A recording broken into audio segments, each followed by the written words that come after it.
You never really know when life will catch you off guard.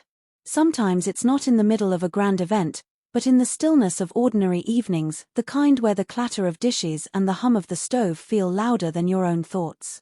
That night, I thought I was simply making dinner. But in truth, I was standing at the edge of a moment that would change everything. The kitchen smelled of caramelized onions, rich and sweet as they sizzled in the pan. I stirred a simmering pot of marinara sauce, steam curling upward and clouding the glass above the stove. At 38, I had learned to live with silence. Divorce had a way of hollowing out the walls of a home, leaving behind echoes where laughter used to live. Cooking became my way of filling those empty spaces. If the sauce bubbled just right, if the bread browned at the perfect moment, I could pretend for a while that life was still under my control. My name is Claire, and for the last 3 years, I've lived alone in this house that once belonged to a marriage. My ex-husband moved on quickly, while I stayed behind, patching the cracks in my heart with routine. Tonight, though, something was different. The air in the house felt heavy, like it was holding a secret it couldn't keep. The kitchen door creaked open, and Ethan stepped inside. My stepson. Or rather, the boy who wasn't really a boy anymore. At 25, he had grown into a man with broad shoulders, dark hair that always fell into his green eyes, and a quiet strength that reminded me of his father, though with an intensity that was all his own. He leaned against the counter in a grey hoodie and jeans, his cologne a soft cedarwood scent that reached me even through the steam. I felt my chest tighten, not with fear, but with something I couldn't quite name. "You always cook when you're upset," Ethan said, his voice low, teasing but edged with something deeper. I laughed softly, though it sounded thinner than I intended. "Do I? Maybe it keeps me busy." But my hands betrayed me, trembling slightly as I stirred the sauce. His eyes were fixed on me, not just watching, but seeing me in a way that made it hard to breathe. Over the years, Ethan and I had built an unspoken rhythm. He fixed the leaking faucet when no one else was around. He carried heavy groceries without asking. I cooked, I cleaned, I made the house feel warm even when it was just the two of us inside it. Without realizing it, we had formed a quiet partnership, 2 people orbiting around each other in the stillness of a too-big house. Ethan reached into the drawer and pulled out a fork, tasting the pasta as though he had always belonged in this kitchen. Then he looked at me, his expression steady, his voice carrying a weight that made my heart stumble.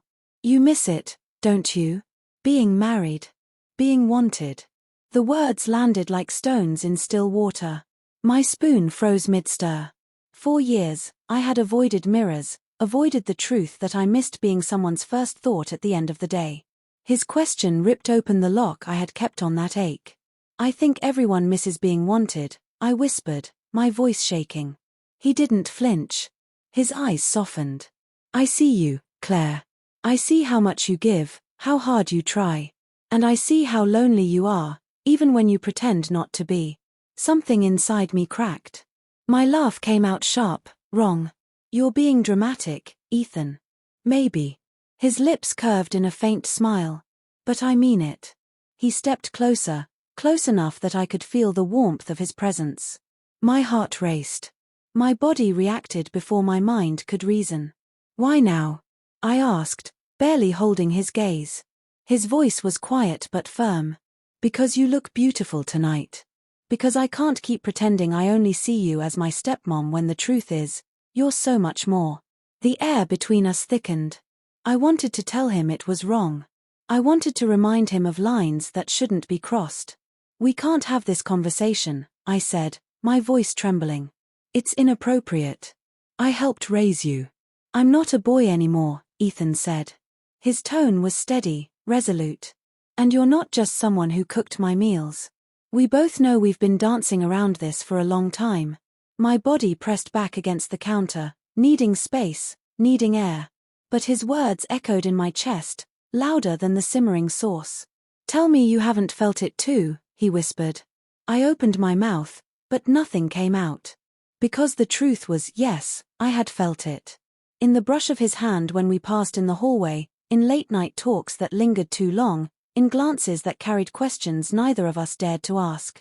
The oven beeped, startling me. Garlic bread was ready, but I didn't move. Ethan's voice broke the silence. "I made a mistake saying anything," he murmured. "But I couldn't keep pretending. Not after last week, when you leaned your head on my shoulder. It meant something to me, Claire. Tell me it didn't to you." I turned to face him. He wasn't manipulating me. He wasn't careless. His eyes carried nothing but sincerity.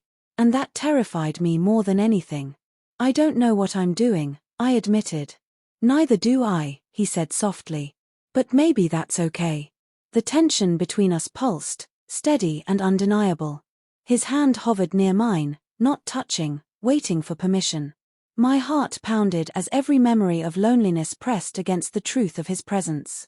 And in that charged, fragile moment, I realized I had a choice.